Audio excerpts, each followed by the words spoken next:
மற்ற மொழிகளில் 1000 கோடி வசூல் பண்ண படம் இருக்கு. ஆனால் தமிழில் இது வரைக்கும் எந்த ஒரு படமுமே 1000 கோடி வசூல் பண்ணலை. அது ஏன் அப்படிங்கிற காரணத்தை முருகதாஸ் சொல்லியிருக்காரு. அதை பற்றி தான் இந்த வீடியோவில் நம்ம பார்க்க போகிறோம். தெலுங்கில் பார்த்தோம்னா பாகுபலி, கன்னடத்தில் பார்த்தோம்னா கேஜிஎஃப், இந்தியில் பார்த்தோம்னா ஜவான்னு சொல்லிட்டு 1000 கோடி வசூல் பண்ண படம் மற்ற மொழி படங்களில் இருக்குது.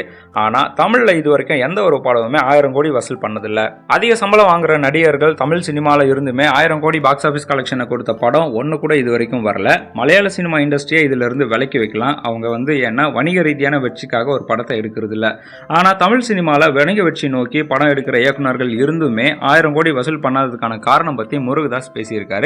ஸோ என்னன்னா, மற்ற மொழிகளில் இருக்கிற இயக்குநர்கள் வெறும் வணிக வெற்றிக்காக மட்டுமே கமர்ஷியல் படம் எடுக்கிறாங்க. ஆனால் தமிழில் இருக்கிற இயக்குநர்கள் கமர்ஷியல் படம் எடுத்தாலுமே அதில் கல்வி, சமூகத்துக்கு தேவையான கருத்துன்னு சொல்லிட்டு ஏதாவது ஒரு ஸ்பெஷல் ஐட்டம்ஸை தன்னுடைய படத்தில் வச்சிருப்பாங்க அப்படிங்கிற மாதிரி சொல்லியிருக்காரு. ஸோ அதுதான் 1000 கோடி வசூல் பண்ணுற அளவுக்கு ஒரு படம் போகலாம் அப்படின்னு நான் நினைக்கிறேன் அப்படின்ட்டு முருகதாஸ் சொல்லியிருக்காரு. முருகதாஸ் ஒரு கமர்ஷியல் டைரக்டராக இருந்தாலுமே அவருடைய படங்களில் சமூகத்துக்கு தேவையான ஒரு நல்ல மெசேஜ் எப்போவுமே இருக்கும். சமீபத்தில் கூட மதராசி படத்தில் சுயநலமில்லாத ஒரு அன்பு ஒருத்தருடைய வாழ்க்கையில் எவ்வளவு பெரிய மாற்றத்தை ஏற்படுத்தும் அப்படிங்கிற மாதிரி தான் ரகு மாலதி என்ற கேரக்டரை டிசைன் பண்ணியிருப்பாரு.